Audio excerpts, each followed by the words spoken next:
Dear viewer, Newton drawing tone চ্যানেলের পক্ষ থেকে আমি রশিদ নিউটন আপনাদেরকে সাদর সম্ভাষণ জানাচ্ছি। চিত্রশিল্প এমন একটি শিল্প যেটির মাধ্যমে আমাদের মনের ভাব যেমন প্রকাশিত হয়, তেমনি আমাদের ভাবনাও কিন্তু বিকশিত হয়। অর্থাৎ আমরা যা আমাদের অন্তর্লোকে যে ছবিটি ভাসছে সেটি কিন্তু আমি ক্যানভাসে অর্থাৎ কাগজে ফুটিয়ে তোলবার কিন্তু চেষ্টা করি। তো চলুন দেখা যাক আজকে আমাদের আয়োজনে কোন ছবিটি আমরা আঁকতে চলেছি।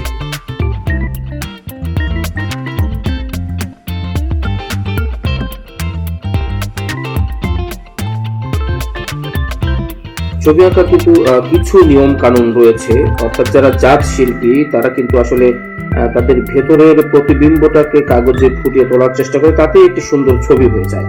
তবে কিছু নিয়ম কানুন কিন্তু রয়েছে, আর্টেরও কিন্তু কিছু গ্রামার রয়েছে। আমরা যেমন ছোটবেলায় অ আ ক খ শিখে কিন্তু আমরা পড়তে শিখেছি, লিখতে শিখেছি, আর্টেরও তেমন কিছু নিয়ম কানুন রয়েছে। আমরা আমাদের ড্রয়িং গুলোর মধ্যে দিয়ে সেই গ্রামার গুলো আপনাদেরকে দেখিয়ে দেবার চেষ্টা করব, শিখিয়ে দেবার চেষ্টা করব, একসঙ্গে শিখবার চেষ্টা করব।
ডিয়ার ভিউয়ার্স, ড্রয়িং এমন একটি শিল্প, অর্থাৎ চিত্রাঙ্কন এমন একটি শিল্প যার মাধ্যমে আমাদের প্রতিভা যেমন বিকশিত হয়, প্রকাশিত হয়, তেমনি আমাদের ভেতরের যে একটি আকুতি, অর্থাৎ মুখের ভাষা ব্যবহার না করেও পেন্সিল, পেন বা রং তুলিতে যে মনের ভাব ব্যক্ত করা যায়, এটি কিন্তু ড্রয়িং এর একটি অন্যতম বৈশিষ্ট্য।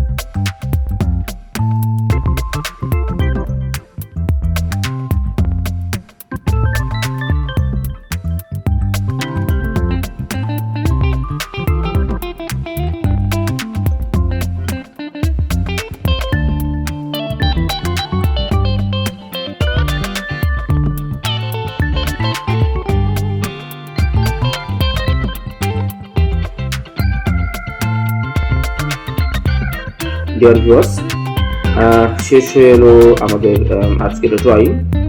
আপনারা দেখতে পেয়েছেন যে ছবিটি আমি এতক্ষণ ধরে আঁকার চেষ্টা করছিলাম সেটি কিছুটা কিন্তু শেপে নিয়ে আসতে পেরেছি। অর্থাৎ নিশ্চয়ই আপনারা বুঝতে পারছেন যে স্টেপ বাই স্টেপ একটি নিয়মতান্ত্রিক ধারাবাহিকতার মধ্য দিয়ে কিন্তু আমরা এই ছবিটি, এই ড্রয়িংটি বা এই চিত্রটি কিন্তু শেষ করবার চেষ্টা করলাম।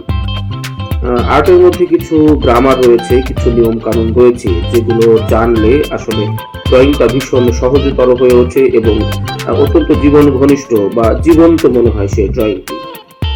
তো আপনাদের কেমন লাগলো জানি না, যদি ভালো লেগে থাকে লাইক কমেন্ট করে আমাকে উৎসাহিত করবেন। সবাইকে অনেক ধন্যবাদ।